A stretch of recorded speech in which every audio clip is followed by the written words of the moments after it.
Good morning, everybody, and this is your S&P 500 day trade setups for today. So what can we say about Friday except one massive potential U-turn, should I say, rather than YouTube. But a couple of things you need to keep in the back of your mind. And the first one is the Fibonacci. You can see how we've come back to the 61.8 right here. That's where we closed. Well, not where we closed, but where we touched on Friday. There's a big area of support there as well if you just look to the left. So you'd be well advised to pay attention to this area. So what we're going to do here is that is the one area. Obviously, that's the 50% Fibonacci right there. And then you have pretty much this area of support to the downside. There it is there. So that's the area that you need to pay attention to right now. And you can see strong move up, pull back into structure. So the question is that structure going to hold, or are we continuing down?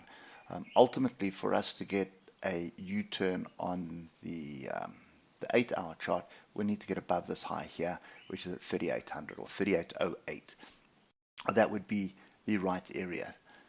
Then the other level we want to put in, we'll just have a look at that now, which was the swing low. We were talking about this on Friday, which was 37.21, 37.20, 37.22. That area there. You can see look to the left, lots of potential resistance there. So with those levels in place, let's have a look at what we have here. So you can see we were finding support here, dropped below it, came up in the week.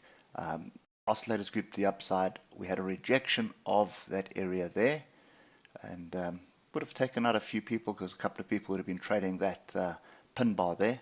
And you can see what I mean. When that pin bar is hanging in the middle of nowhere, it's not always a good signal. Did move a little bit, but your better move was up here, waiting at the structure. Everything lined up perfectly as well. And we're back in this area that we spent most of last week. Now you can see we spent most of the week bouncing around here, so we're all back in there. Trend is down. There's no debate about that. All the moving averages are pointing to the downside. And if we start drilling down to the lower time frames, you can see we did get a crossover, and we sort of hovered above the 155 for a bit, and then we fell. Look at the oscillators now. We're in an area of support. You can see massive support here. Didn't quite get there on Friday. See, if you look to the left, that is the area. So if this area here at 35.74 holds, and if you look at the oscillators and look at the diversions here, so there's a low, lower low. So that is the area we do need to be paying attention to. So I don't want to be jumping in where we are now. We do have a weekly gap, so that should close. You can see it's not nothing really earth-shattering at the moment. And if you look here, you see we've got a gap here as well. So bit of a gap here from, that was Thursday. Yeah, Thursday. So this is the area I'm paying attention to, ladies and gentlemen. It's 35.74 to 35.75. That's the area. If we start getting some positive price action here, it's going to be well worth taking the risk, because you're going to end up with a 100-point stop loss, and you're looking to target this previous high again, which is 37.20. That's going to be a good 4% move in the market.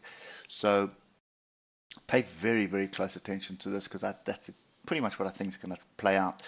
If we do get through 37.22, then we're looking at 3,800 or 3,808. So that's a scenario I'm looking at.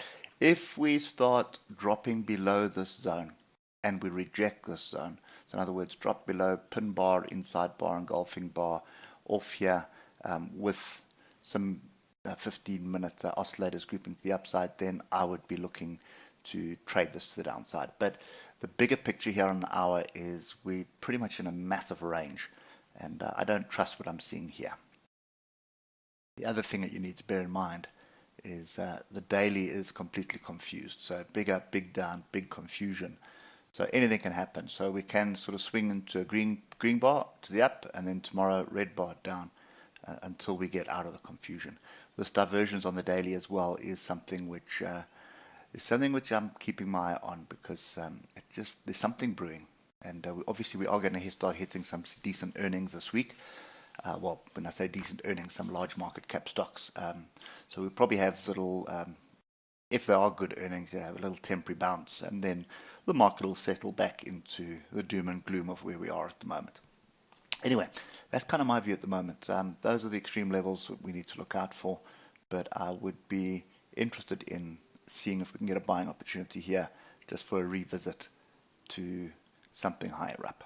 Anyway, hope that helps, and we'll catch up with you tomorrow morning. Cheers for now.